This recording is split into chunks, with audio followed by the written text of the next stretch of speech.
Hey, I have a question. What if the key to aging well isn't found in fighting time, but making peace with it? My name is Wendy Green, and I am your host for Boomer Banter, where we have real talk about aging well. And today we are taking a deeper look at something many of us wrestle with. You know, those moments when your body feels unfamiliar, your role in the world has shifted, or another birthday is already here. What if the most courageous thing you can do is accept it? Not give up, not settle, but genuinely accept what is so you can more fully live into what could be. My guest today is Rabbi Richard Address, and he has spent years helping people navigate the spiritual side of growing older, not just the losses, but also the celebrations. And together we'll explore what it means to accept and surrender, not as defeat, but as a pathway to wisdom, self-compassion, and even joy. So whether you're navigating a new diagnosis, you're feeling invisible in a world that prizes youth, wondering how your kids got so old, this conversation is for you. Rabbi Richard Address was ordained from Hebrew Union College Jewish Institute of Religion in 1972, and he's the founder and director of Jewish Sacred Aging, the website jewishsacredaging.com, and he hosts the weekly Seekers of Meaning podcast TV show. Rabbi Address served congregations in California, New Jersey for over 25 years, and he also served on the staff of the Union for Reform Judaism for over 3 decades as the regional director for the Pennsylvania Council, and then as founding director for the URJ's Department of Family Concerns. He continues to teach and consult with congregations in areas related to the impact of longevity on congregations, families, and organizations. He has edited numerous articles and books dealing with issues of aging and is the author of Seekers of Meaning, Baby Boomers, Judaism, and the Pursuit of Healthy Aging. So let's get into it. Join me in welcoming Rabbi Richard Address to Boomer Banter. Hi there. Hi, Wendy. How you doing? I'm good. I'm so glad that you could join us today. Thank you. Thank you for the invitation. Oh, for sure. So when we first met, I don't remember this exactly, whether we talked about this or whether I read it in something that you wrote, but you somewhere along the line talked about this wonderful movie with Norman Lear, Mel Brooks, and Carl Reiner. Yeah. If I'm not in the obituaries, I eat breakfast. Something like that. Right. It's on Netflix. It's really delightful, especially since Norman Lear and Carl Reiner passed away. Exactly. Yeah, it is. It's a great movie. But I mentioned that because, as part of the Jewish tradition, we're reminded that when we wake up in the morning, as we open our eyes, we're to take a moment and say, I'm thankful that I am alive. But why do you think that's important, especially as we grow older? Well, so first of all, again, thank you for the invitation. The Hebrew for that is Modeh ani lefanecha. I give thanks. It's it's a thank you to God, no matter how you define that word or concept, that you've been given another gift, another day, and the thrust of Jewish tradition to try to encapsulate the last 3,500 years in a short amount of time is really that we are given a gift every single day of life. And when we go to bed at night, and there's a nighttime prayer, which basically talks about this, there's no guarantee that we'll wake up in the morning. This literally just happened with a friend of ours 2 weeks ago. So when you wake up in the morning, you basically say, in essence, as we would say here in New Jersey, thanks God I got up. Right. I have I have another day. And so the tradition basically says, okay, well, what are you going to do with that day? What are you going to do with it? And there's a whole Jewish ethic and about how to do that and the concept of choice. It's probably a longer class, um, but it goes into this whole philosophy of the most precious thing we have is life. You only have it once. This is not spring training. This is it. And the concept of what you're going to do with it. And as we get older, that as we become more and more aware of our own mortality, that focus on here's the day becomes more and more important, much more important.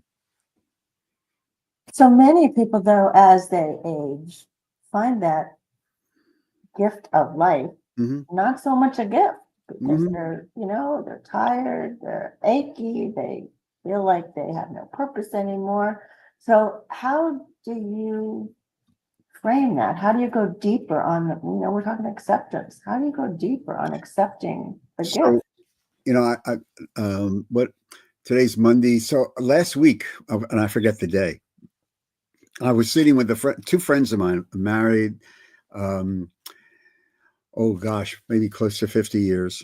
They're in their 80s, and they're experiencing. We were talking about this, and they're experiencing changes in their bodies, significant changes in their bodies, which has affected a little bit of their mobility, a little bit of their lifestyle.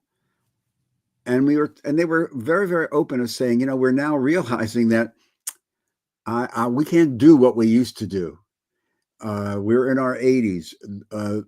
The amount of time ahead of us is way shorter than the amount of time behind us. And their attitude is extremely important. All the literature supports this. Yes, my body is changing. It's impacting us, but we have all this life to live and classes to attend and be with our grandchildren. And this is, I think, a conscious choice that people make of how to approach as the natural processes of getting older hit. If we're blessed with longevity, and it is a blessing considering the alternative, if we're blessed with it, there are people who embrace it and understand it, and as you would say, accept it. This is who I am now. I'm 80 years old. I'm not 20 years old. What I could do at 30, I may not be able to do as well at 80 or 75. And I can choose how to do that. That's why the element of choice. And there are some people who give up. If you lined up every clergy person, regardless of the denomination, and said, have you had these conversations with people in your congregation who basically have that diagnosis or have that infirmity or dealing with significant chronic illnesses, which is many of us, they say, I can't do it anymore. I'll just sit here. That's not the Jewish approach, and I think that the way people make that choice, and I'll make it as social, is based upon, in many cases, their genetics, because I think people are wired certain ways, and two, the messages that they've received from their family of origin. All those messages from mom and dad and the environment that shaped us. Some of those messages were, just go out and live your life and go for it. And some of them, be careful, be careful, be careful. And they become more important as we age because we're more aware of our own mortality. That's so interesting. I think you're right about the messages because I see the differences in so many people that even in couples where one grew up in a family where it was like, yeah, let's just, have fun, live life. And the other grew up in a family with a lot of caution. And even living together for 50, 60 years, it doesn't seem like it impacts the other person. They just. No, I think with Sherwin Newland's book How We Die, I think which is an '80s book. I think it's over there on that shelf. But he basically says, we die as we lived, and we revert back to that core of who we are. Mm-hmm. And I think there's a lot of truth in that. Hmm. And Okay, so it's hard. So we can make a choice, but it's hard to change our it's very hard. early teachings. And, Oh no, yeah. and you really have to do it consciously. That's why we teach a lot of this, of what I call the theology of relationships. Mm-hmm. And I'm now convinced 100% that the most important thing that we have as we grow older, and there's a difference between getting older and growing older. The most important thing we have are the relationships that we have with other people, and they get more profound and meaningful as we get older, because we're more conscious of when we lose those relationships, much more conscious of it. But we need people, society. We need people to help define us, help give our lives texture, how to help give our lives meaning and purpose. This is no big, bolt of wisdom. Every research project, you can go to Barnes and Noble, read all those books. They're all going to wind up basically saying the same thing. Yeah, you need to be out there with people. So when we have this epidemic of isolation and loneliness now, especially post-pandemic, it really shines a light on this in very stark terms. Does. And that's something that we talk about here a lot, that relationships are so important. And this month we're talking about relationships. And I think it starts with the relationship we have with ourselves, though. Absolutely. Right? So if we're going to be putting ourselves out there with this woe is me, life is awful kind of demeanor, we're not going to attract the kind of friends that are going to help lift us up. No, we do send out messages, subtle and not so subtle. And there is a difference between existing and living. Yeah. And some people are content to just exist. And other people, regardless of age, it doesn't make any difference of age. They say, I have life to live. I have a cruise to go to. I have a class to attend. I may have to fit my chemotherapy into this schedule, but that's okay because I can't stop living. Yeah. Yeah. And I saw my dad do that. He was taking dialysis 3 times a week, and he had COPD. So he knew the end was coming, but he was working on writing a play. Yeah. Right before he died. So yeah. So you also talked about surrender. And I have a harder time with that word. Acceptance, yeah, I can accept that my body is changing and I have wrinkles, but I'm using a nice little thing on my screen right now. Yeah, it makes me look better. What can I say? I didn't know that they had that. But we also, surrender to me sounds like giving up. Right. Yeah. So what do you mean when you use that word? I have a lot of trouble with that word too. I mean, I'm be honest with you. Because surrender has the connotation of I give up. Some people give up, by the way. Oh, for sure. Some people give up. Some people, in their acceptance, surrender to the reality of where they are in life or the end of life. And I don't know, I guess maybe I have to come up with another word. Maybe surrender is not the right word, but it was the word that came into me when I was playing around with all these tensions that we teach as part of our Jewish sacred aging work. But surrender can be both positive and negative, I think, and it goes to, without giving you a long sermon, which nobody wants. I'm actually thinking right now of this friend of ours who had ALS and passed away, died 3 weeks ago. Yeah. And he, at the end, when we were talking and he was writing things on a pad because he couldn't speak, wanted to ask some, basically, what do I do now? And the long story short, he was a musician and he had friends of yours, a musician, and he called them all together. We had this conversation. Why don't you do this? And he called them all together to his house, and they had like this big, jam session, um, Oh, and for him. yeah, yeah. And 2 days later, it was like he's almost as if his subconscious said, "Okay, it's now okay."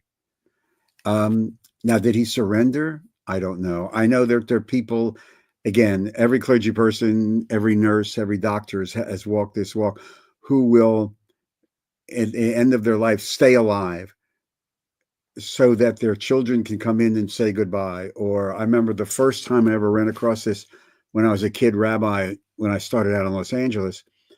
A man in my congregation was dying of cancer, and he knew he was dying of cancer. But his son was scheduled to be bar mitzvah in a couple of months. I'm convinced of this. If you say prove it scientific, I can't. He stayed alive. We had the bar mitzvah at Cedars-Sinai Hospital in Los Angeles, in his hotel, in his hospital room. Is that right? And right after the bar mitzvah, he died. And I'm convinced, and I've had cases like every rabbi, minister, priest, surgeon. I've seen that happen too. Yeah. Is it surrender, or is it say, I accept who I am now, or where I am in life, and I'm just going to deal with it? Some people can continue to try and thrive, and do. And there are people who do surrender and say, okay, just I'm ready to die. And again, that's part of the genetics. It's part of the messaging. I think it's part of how we deal with a lot of things. And it's fascinating because every person is different. There isn't, you can't quantify. Every person looks at this because every individual is so unique. I think as I've listened to you describe it, though, that does make sense. I certainly have seen what you just described too, but I think there is a sense of almost a peacefulness to the surrender when you get to the end of life and you just finally let go. And it's almost comforting to the family, that you have reached that point of peacefulness with yourself where you can say, right, okay, if you're lucky. Right. I mean, when you deal with sudden death, you don't get that different ballgame. If you deal with anticipatory grief, dealing with Alzheimer's, dementia, when people start grieving sometimes a year ahead of time because they know where it is, and that's a different kind of grief. It's a different type of surrender. It's a different type of acceptance. So and this is why this is so, in many ways, complex, because it really is individual. It's hard to make a blanket statement about this. It's like caregiving. We do a lot of work in caregiving, and in fact, the podcast this week is featuring the guy from Barry Jacobs, who's AARP's caregiving guru. You can go to Barnes and Noble to read every single book on caring for your aging parents. Doesn't mean anything. I mean, because everybody does it differently, and every situation is unique. That's why in a lot of these conversations, it's hard to make generalizations. Yeah, and that leads me into, we've been talking about accepting the changes in ourselves, some surrender, but we also have to think about the acceptance of aging parents, an aging spouse, or a spouse that has some kind of, end of life illness, and caring for them. Of course, you hopefully are doing it in a loving way, but it's also frustrating. It's also difficult to see the changes happening. And I'm wondering, in your courses and in the teachings that you've learned in the study of Judaism and the Torah, if there are specific guidance for caring for accepting our aging loved ones. Yeah. Did you have like 2 hours? Because Well, we did talk about that initially. no.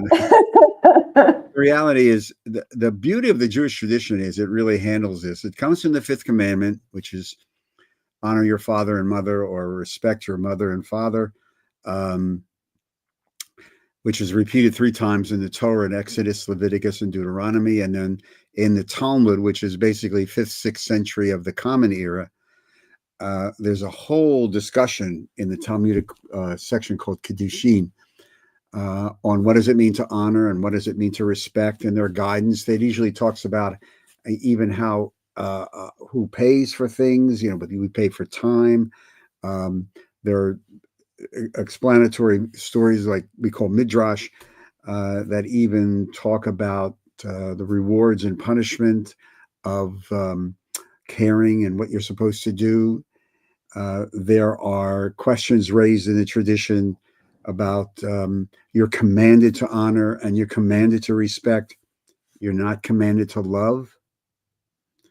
Yeah. And what happens if you're dealing with an abusive parent? Really, does that concept of honor and respect still hold true? So there's the discussions in the tradition up to right where we're and this being still, we talk about this a lot in the caregiving workshop, is very, very real. I mean, it is very, very, very present. What does it mean to honor and what does it mean to respect? The concept of dignity, that you're never allowed to take away a person's dignity, very relevant in the contemporary world, because you can go to a nursing home probably within 2 or 3 blocks of where you are, and definitely where I am in southern New Jersey. And there are people who are very, very, very much alone, and whose dignity has been really compromised. And so the tradition talks about what is the concept of dignity? And when you add in all the discussions of end of life, and now that you add in where I live in New Jersey, and there's 10 other jurisdictions of medical aid in dying, which is now being in the state legislature in New York. These concepts are not ancient. These conversations are very, very, very real, and our tradition speaks to them, and with great sense of humanity and sensitivity, and with the understanding always that the idea that we're being created in a sacred image takes precedence. But also the concept of, and this is a contemporary, the challenge of autonomy. How much control do I have over my own body, my own health, or is it totally up to God? So it's very contemporary. Judaism is fascinating that way. It's unbelievably relevant to what people are living through. You talk about the commandments. We in the Jewish faith are very good at Jewish guilt. I think a lot of people that I've been friends with in the Catholic faith also feel a lot with Catholic guilt. But I know that there are times when I can be very patient, and there are times that I can be like, oh, this is so frustrating. How do you reconcile that so you don't feel guilty about not always being kind and respectful and what you want to be? You want to be that, but it doesn't happen 100% of the time. There's a passage in the end of the Mishnah. There's this book that we assigned to around 200 of the Common Era, and there's a section of it called Pirkei Avot, which means in English the sayings of the fathers or ancestors, and they're little pithy sayings, ethical sayings, and they talk a lot about sometimes you don't say things or do things in a moment of crisis, in a moment of anger. And if you look at some of these concepts in some of these, and it's not just in that book, they're scattered all over Jewish tradition, but the understanding that there are times and places where don't say anything. you don't make any judgments. You don't make any in anger or when you're a tremendous amount of stress, because a lot of times those conversations, statements, or decisions are the wrong ones. Yeah. And it's very, very fascinating. That's why the tradition is so cool, because everybody goes through those moments. And that's why in the contemporary world, so many congregations offer through their care and community programs. They talk about respite care, of allowing the caregiver, because as you know, caregiving can last years. For sure. And it is its own life stage now. I really do believe that sometimes you need just to say, I need to get out of here. Mm-hmm. And there are systems and procedures in place in most communities. And certainly it's one of the benefits of belonging to a faith community, because a lot of these communities, synagogues, churches, mosques, etc., have people who are, or have circumstances or programs that allow someone to take a time out. You need to go out for lunch. Go ahead. And it varies. So that goes back to the acceptance, right? Accept that you are exhausted. You are at your wits' end. You It's need very to difficult. take this break. It's Yeah. okay. It's okay. Oh, it's very much okay. And in fact, ethically, morally, you shouldn't be doing anything that would put your loved one in danger. If you're stressed, if you're sick, if you're overwhelmed, you may miss something. So almost to go to the higher value, you need to sometimes take some time for me. I need to go out for lunch. I need to get my hair done. Not that I have to worry about that, but, or, and Right. so, and that's why this is all very, very personal, very Mm-hmm. personal. So tell me a little bit about you. What brought you to this kind of what brought you to this kind of work, to working with longevity and aging and Jewish sacred aging, all of that? So long story very short, I started to get interested in this when I was just out of school. My first congregation's in Los Angeles. I was asked to do some work by the director of the region. I started to do some writing about this, research. When I went to work for the Reform Movement, they asked me to create programs around caring communities in synagogues. That led to organizing 3 or 4 committees for the movement around caring community, older people, bioethics. That led then to the idea of starting a whole department just around family issues, which they eventually allowed me to do after some lobbying. And so we were creating these programs for the movement. We started to look at the trends in synagogue land and in the Jewish world, which were trending older. Again, that led to a whole series of conferences, a book on aging for congregations, to honor and respect, led to the book that I did write, a bunch of other books that the movement produced. And about 10, 11 years ago, after I got done with my last congregation that I was helping out in one of their emergencies, when the assistant rabbi had taken enough years to qualify seniority to take a larger congregation, it became obvious, because I was asked to do all these things. I just took Jewish sacred aging as my own, and we've been running with it since 2014.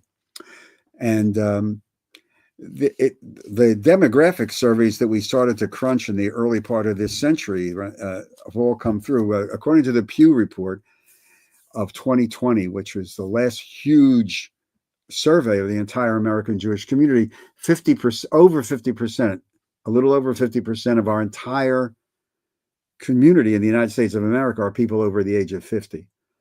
And we're aging faster than the American population. We are not Jewish communities aging faster. oh yeah. We're not reproducing replacement at the same level that we should be. And the majority of synagogues and Jewish institutions don't want to deal with that reality. So that's interesting that you started this work as a young man. Yes, I remember. I think I remember being a young man. I have pictures. I have pictures somewhere that I think people have told me, yeah, that's who you were when you were 30. Wow. Well, so maybe you felt very prepared to get older then because you've been studying it. It's actually a lot of fun because the variations and the just the whole look.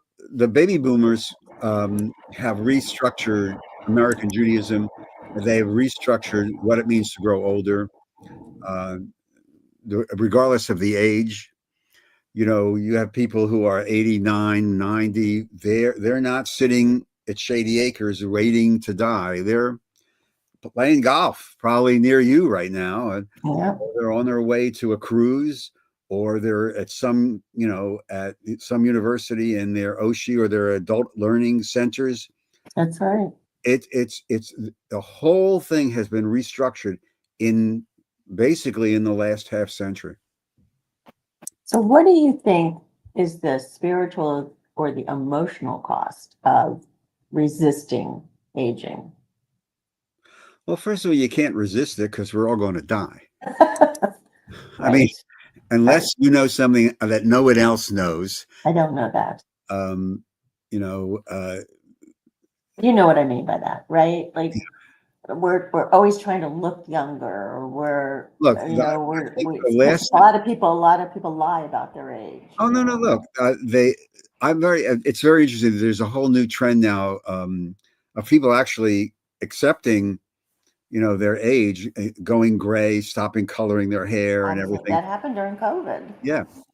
The last statistic I saw that Americans spend over 60 billion, that's with a B, every year on anti-aging creams, things Yeah, like that, which is a lot of money.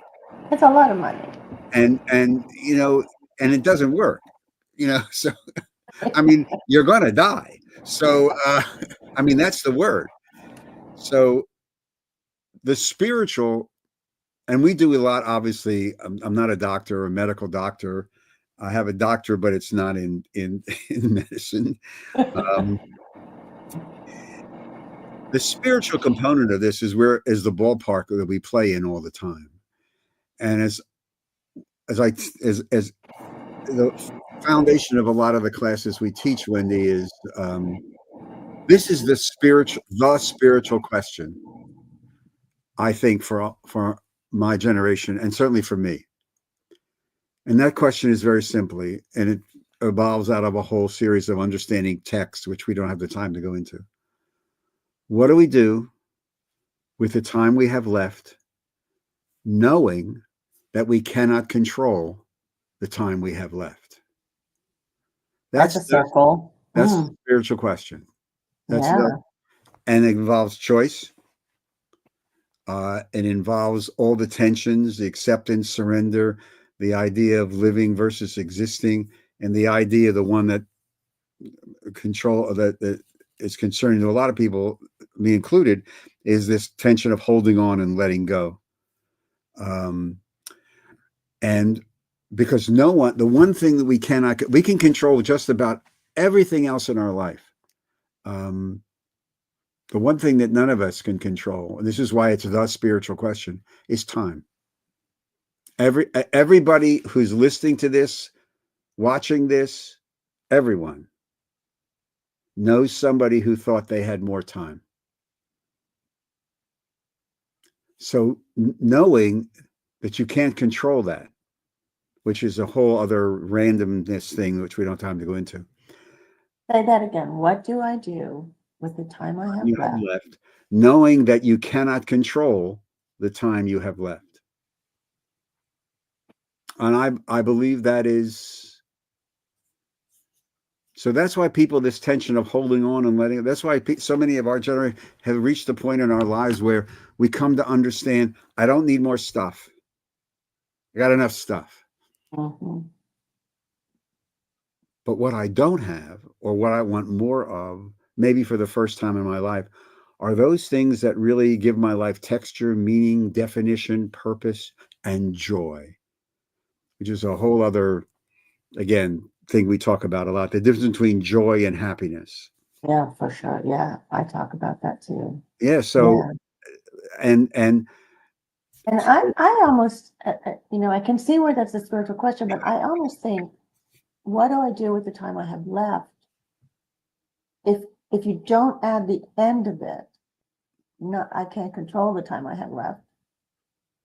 Then you can make a whole list of things that you want to do, and you just keep doing them you until you can, don't have any more time you left. can, and who's to say? And if you're lucky, you'll be able to do them.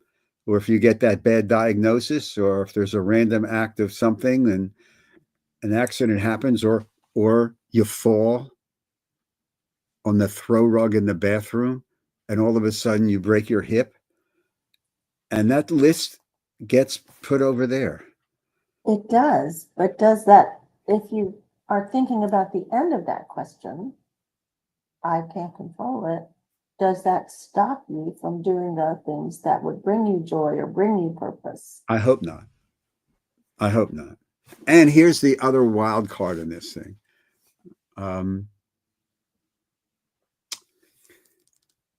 The other wild card, it has to do with socioeconomic class and the ability to even think this thought, because the majority of people in America don't have the luxury of having this conversation, regardless of their age. Regardless of their age, they have to. They're struggling just to make it through the day, Mm-hmm. and so one of the blessings, if you're privileged enough to be able to have this conversation and make these choices, it is a blessing. It is a blessing. So the tradition then says, then you have to share that blessing. You just can't keep it for yourself. However you give back to society, you make donations, you get involved. But if you're and I was having this conversation with a class last week, and somebody like got this way, and I said, look, you're going to leave this class, you get in your car and you'll drive home. And if you're hungry, you go to your refrigerator and there's a ton of stuff and if you don't like it, you can get in your car and you drive to the supermarket, which is just down the street. Then you turn on your TV, relax, do whatever you want, plan the next trip. The majority of people in the world can't do that. We think they can, but you've traveled enough. There's a certain amount of privilegedness, which is a code language now, which probably has been, but that's part of the gift. If you've been blessed with the ability to have these conversations, to make these choices, our tradition says, then you have the obligation to share some of it. So it's back to the beginning. You wake up with gratitude to be alive. Yes. And then what you can give back while you are still here with the time you have left. And not only give back, but also give to yourself. Because you're giving it to you, because it redounds back to you. This, to close the circle, that couple that I was having a cup of coffee with last week, the wife Jamie, when we were talking about this, and she's dealing with some stuff, physical stuff, body stuff, and she said, Richard, when I get up in the morning and after I do my, I thank God that I'm alive. The next thing I do, because I don't want to dwell on, I got this, I got that. The next thing I feel it is, what can I do? I ask myself, what can I do today to make the world a better place? Oh. And she does, by the way. It's not theoretically. She and her husband, they actually put into practice exactly what she's talking about. But it's a beautiful thing, and it's what can I do to make it may very well be, I don't know, just being kind to another person that you bump in, especially in this day and age when nobody's kind to anybody. But if you walk into a store and you smile, it changes the demeanor a lot of times of the, if we teach some people in Washington to do that, we may be in better shape. But But you're right. That was one of the things my mother said yesterday when we were meeting with my grandkids. She said, my motto in life is just to be kind. You know, it's speaking of being kind, I should have mentioned to everybody on here that you're on a Seekers of Meaning podcast. We're trading podcasts. And your podcast is going to post on Friday, June 27th on JewishSacredAging.com. So good. I'm sure you'll let people know, but I wanted to make sure that people knew as we're talking now. Oh, well, thank you so much. And I am just so grateful for what you have shared with us. And, I want people to go and look at this website, JewishSacredAging.com. Whether you're Jewish or not, some of the podcasts on there, some of the articles that you write on there are just, they make you think. They're not so long that it's like, oh my gosh, I can't read this whole article, but they're thought provoking and they're kind. And well, thank you very much. Thank you. Yes, so I really appreciate that. Before we go, just a few things. If this episode resonated with you, certainly share this with your friends, leave a comment, tell me what you're taking away from the conversation. It's always good to hear from you. And if you are thinking, wow, this is definitely a community that I want to be part of, I want you to go to heyboomer.biz and click on the link that says Age Well with Us.